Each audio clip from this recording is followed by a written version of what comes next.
জৈব সার তৈরি করতে গিয়ে মিষ্টি কুমড়া গাছ তৈরি হয়ে গেল এবং মিষ্টি কুমড়াও পেলাম, কিন্তু আমার অজানা এক ভুলের কারণে অনেকগুলো মিষ্টি কুমড়া গাছ নষ্ট হয়ে গেল। আজকে সেই ভুলটাই আপনাদের সাথে শেয়ার করব, যাতে আপনারাও সচেতন হতে পারেন। আসসালামু আলাইকুম, আমি ফারজানা অ্যান্ড পারভেজ ব্লগসের গার্ডেনিং টিপসে আপনাদেরকে স্বাগতম। এই অসময়ের মধ্যে যে গাছ থেকে কিছু সিম পাবো সেটা আসলে আশাও করিনি। 7টা-8টার মতো সিম পেয়েছে, একদম বেশ পরিপুষ্ট সিমই, দেখে খুব ভালো লাগলো। আশাও করিনি গাছ থেকে এখন সিম পাবো। আলহামদুলিল্লাহ, বেশ ভালোই এবার সিম পেয়েছি গাছ থেকে, এবং শেষমেশ এটা ছিল একটা বোনাসের মতো। আমরা যারা ছাদ বাগানেরা আছি, খুব দীর্ঘ সময়ে ছাদ বাগানের অভিজ্ঞতা থাকলেও প্রায় সময়েই কিন্তু আমরা খেয়াল করবেন নতুন কিছু ভুল করি, নতুন কিছু শিখতে পারি এবং নতুন কিছু সমাধান খুঁজি। এমনটাই আমার সাথে হয়েছে, যেটা আপনাদের সাথে শেয়ার করব। তাই ভিডিওটি স্কিপ না করে শেষ পর্যন্ত দেখবেন। এটা হচ্ছে 12 মাসি লাউ গাছ। 12 মাসি লাউ গাছের থেকে এইটাই একটা প্রথম লাউ যেটা পাড়া হয়েছে। একদম ইন্ডিয়ান লকি টাইপের লম্বা জাতের লাউ, যেটা খুবই খুবই টেস্টি ছিল। এবং এটার টেস্টটা আমি কি বলবো, একটু মিষ্টি মিষ্টি টাইপের ছিল লাউটা। আমি কখনোই এরকম লাউ আমার খাওয়া হয়নি যে লাউটা একটু মিষ্টি মিষ্টি টাইপের লাগে।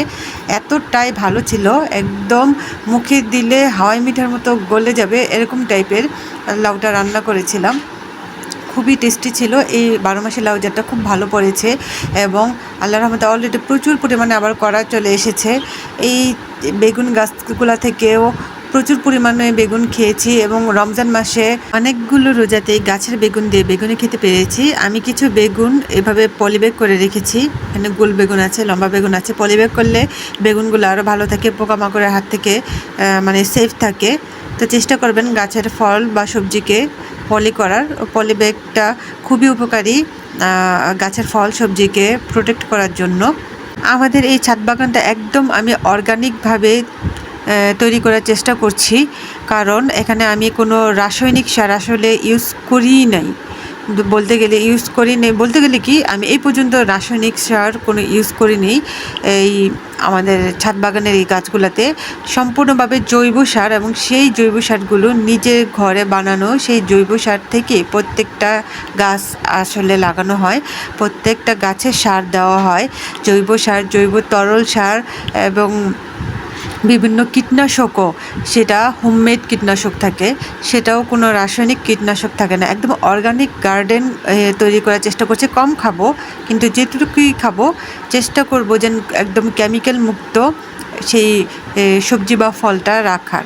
এজন্যই আমি এই বাগানটাকে চেষ্টা করি যে কষ্ট হোক, এই জৈব সার তৈরি করতে গেলে আসলে বা ছাদ বাগানকে আপনি যদি সুন্দরভাবে সাজাতে গোছাতে চান, অনেক কষ্ট, অনেক পরিশ্রম আসলে করতে হয়। কিন্তু তারপরেও যদি অর্গানিকভাবে একটা ছাদ বাগানকে সাজানো যায়, একটা ছাদ বাগানকে অর্গানিকভাবে যদি আপনি অভ্যস্ত করাতে পারেন গাছগুলোকে, তাহলে অবশ্যই সেই গাছ থেকে আপনি একটা ভালো ফল পাবেন, অর্গানিক এবং ফ্রেশ সবজি ফল পাবেন। এই যে বেগুন, সিম এবং লাউটা পেরে নিলাম। এখন আমি আপনাদের সাথে শেয়ার করব আমার একটা সেই ভুল, যেই ভুলের কারণে আমার অনেকগুলো মিষ্টি কুমড়ো গাছ নষ্ট হয়ে গিয়েছে। সে ভুলে শেয়ার করার আগে আপনাদেরকে দেখাচ্ছি যে এখানে আমি যে জৈব সার প্রস্তুত করছিলাম, যে এই জৈব সারটা প্রায় আমার হওয়ার কাছাকাছি, প্রায় 4 মাস, 3 থেকে 4 মাস হয়ে গেছে এটা সময়। তো এই সময়ের মধ্যে দেখি কয়েকটা মিষ্টি কুমড়া গাছের চারাও এখানে ফুটে গেছে। তো চিন্তা করলাম যে যেহেতু এখানে চারাগুলো হয়েছে, খুব মায়া লাগলো, তাই ট্রান্সফার করব না। গাছটা যদি পরে ফল দেওয়ার পরে মারা যায়, তাহলে তখন উঠিয়ে ফেলবো, তখন জৈব সারটাকে রোদে শুকিয়ে ঝুরঝুরে বানিয়ে ফেলবো, এটাই সিদ্ধান্ত নিয়েছিলাম। আরেকটা বস্তার মধ্যেও জৈব সার প্রস্তুতি চলছে এখানে প্রায় আমি মাসখানেক ধরে এটা জমাচ্ছি। এবং আরেকটা ছোটো একটা পাত্রের মধ্যে দেখেন আরেকটা মিষ্টি কুমড়া গাছের চারা এখানে ফুটে গেছে, এই যে দেখতে পাচ্ছেন। তো এগুলো যে আমি এই পর্যন্ত কোনো মিষ্টি কুমড়া গাছ লাগাইনি, যেটা বাস্তব এবং সত্য কথা। একটা মিষ্টি কুমড়া গাছও আমি লাগাইনি, কিন্তু যেই কয়টা হয়েছে সেই কয়টা থেকে মাশাল্লাহ ভালো ফলন পেয়েছি। আমার শুধু একটা ভুলের কারণে আমি কয়েকটা মিষ্টি কুমড়া গাছ আমার নষ্ট হয়ে গেল। এই যে দেখতে পাচ্ছেন সেই সেই যে জৈব সারের বস্তার মধ্যে যে মিষ্টি কুমড়া গাছের চারাটা হয়েছিল সেখান থেকে এরকম একটা মিষ্টি কুমড়া পেলাম, একদম পাকা। খুবই টেস্ট ভালো ছিল, খুবই মিষ্টি ছিল, এতটা ভালো মানের একটা মিষ্টি কুমড়া ছিল সেটা আসলে বলার বাইরে। এই যে আরেকটা মিষ্টি কুমড়া আছে দেখছেন, আমি এটা পলি করে রেখেছি। বাজার থেকে মিষ্টি কুমড়া আনা হলে সেই খোসা এবং বীজ কিচেন ওয়েস্ট হিসেবেই আমি জৈব সার তৈরির জন্য প্রসেসিংয়ে দিয়ে দিতাম। সেখান থেকে কিছু মিষ্টি কুমড়া গাছের চারা হয়েছে। আবার কিচেন ওয়েস্টগুলোকে যখন আমি গাছের গোড়ায় দিতাম, এমনিতে গাছের গোড়ায় দিয়ে দিতাম, তখনও সেখান থেকেও বেশ কিছু মিষ্টি কুমড়া গাছের চারা হয়েছে। তো কোনো প্রকার টাকা ইনভেস্টমেন্ট ছাড়া আমি মিষ্টি কুমড়া গাছের চারাও পেলাম এবং ফলও পেলাম। এখন বলি আমার সেই ভুলের কথা, যে ভুলের কারণে আমার অনেকগুলো মিষ্টি কুমড়া গাছের চারা নষ্ট হয়ে গিয়েছে। এটা একটা বক্সের মধ্যে লাগিয়েছিলাম। এখানে দেখছেন হাতিসুর গাছ। তো আমি এটার গুরুত্ব দিইনি, যেহেতু হাতিসুর একটা ওষুধি গাছ, খুবই উপকারী একটা ওষুধি গাছ। তো মিষ্টি কুমড়া গাছের সাথে এই হাতিসুর গাছটাও কীভাবে অটোমেটিকলি চলে হলো, আসলে হাতিসুর গাছ আমি কোনো লাগাইনি। তো এটা হওয়ার পর আমি আর এটা ফেলে দিইনি, ঠিক আছে হোক, কোনো সমস্যা নেই। এখানে 4-5টা চারা হয়ে গিয়েছিল, অটোমেটিক হয়ে গিয়েছিলো এই চারাগুলো কিচেন ওয়েস্টের কারণে। যে মিষ্টি কুমড়ার কিচেন ওয়েস্টগুলো দিয়েছিলাম সেখানেই এই চারাগুলো গজিয়েছিল 4 থেকে 5টা। কিন্তু আমি লক্ষ্য করলাম প্রায় 1 মাস হয়ে গেছে এই মিষ্টি কুমড়ার চারাগুলো এই অবস্থাতেই আছে, এর থেকে আর বাড়ছে না, বড় হচ্ছে না। তো আমি একজনকে জিজ্ঞেস করলাম যে হঠাৎ আমার এটা মাথায় আসলো যে প্রায় মাসখানেক হয়ে গেছে এই মিষ্টি কুমড়ার গাছ তো বড় হচ্ছে না।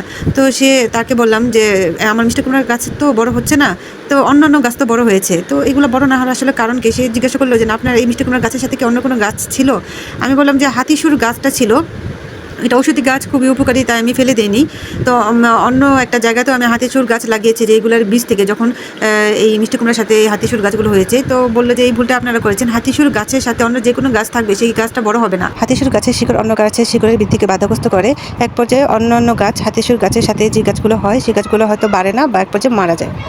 আমাকে বললেন হাতিসুর গাছ যদি লাগাতেই চান তাহলে আলাদাভাবে আলাদা টবের মধ্যে লাগাবেন। এখানে আমার আরেকটা মিষ্টি কুমড়া গাছ, এটার পাতাগুলো খুবই পরিপুষ্ট হয়েছিল, কিন্তু এই কিছুদিন পরে এটা আর বাড়েনি, এভাবে নষ্ট হয়ে এভাবে মরে গেছে। এখানেও একটা বড় সাইজের হাতিসুর গাছ এটার পাশেই হয়েছিল, এটাও আমি ফেলে দিইনি। তো এই ভুলগুলো করবেন না।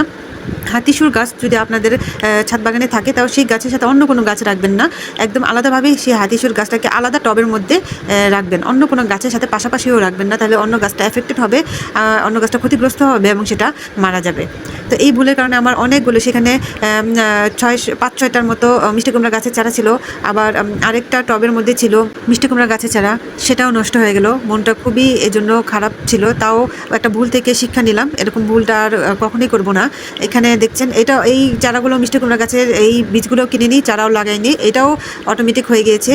তো এগুলো থেকে দেখি কীরকম ফলন পাওয়া যায়। এই পর্যন্ত 4টা মিষ্টি কুমড়া পেলাম, আরও বেশ কিছু মিষ্টি কুমড়ার স্ত্রী ফুলে এসেছে, দেখি কতটুকু ফলন পাই সেটাও আপনাদের সাথে শেয়ার করব। তবে যেই ভুলটা আমি করেছি সেই ভুলটা থেকে আপনারা সতর্ক থাকবেন। শুধু এই ক্ষেত্রে না, চেষ্টা করবেন যাতে মানে একটা গাছের সাথে ভ্যারাইটিস অন্য একটা গাছ না রাখার। কমপক্ষে যদি আপনি রাখতেও চান তাহলে একই জাতের চারা একটু দূরত্ব বজায় রেখে একটা বড় টবের মধ্যে লাগাবেন। তা না হলে চেষ্টা করবেন আলাদা আলাদা টবের মধ্যেই আপনার চারা গাছগুলোকে রোপণ করার, তাহলে মোটামুটি একটা ভালো ফলন পাবেন। এবং হাতিসুর গাছ থেকে তো অবশ্যই এই সতর্কতা রাখবেন, যখন হাতিসুর গাছটা আপনার ছাদ বাগানে রাখতে চাবেন সেটা অবশ্যই আলাদা একটা টবের মধ্যেই রাখবেন। ছিল আজকের ভিডিওটি যদি ভালো লাগে, আপনাদের উপকারে এসে থাকে, তাহলে অবশ্যই আমার চ্যানেলটিকে সাবস্ক্রাইব করে যাবেন, ভিডিওতে লাইক এবং আপনার মূল্যবান মতামতটি অবশ্যই জানাবেন, এবং অর্গানিক গার্ডেনের অর্গানিক টিপসের নোটিফিকেশন পেতে বেল আইকনটি প্রেস করতে ভুলবেন না। ভালো থাকবেন, আল্লাহ হাফিজ।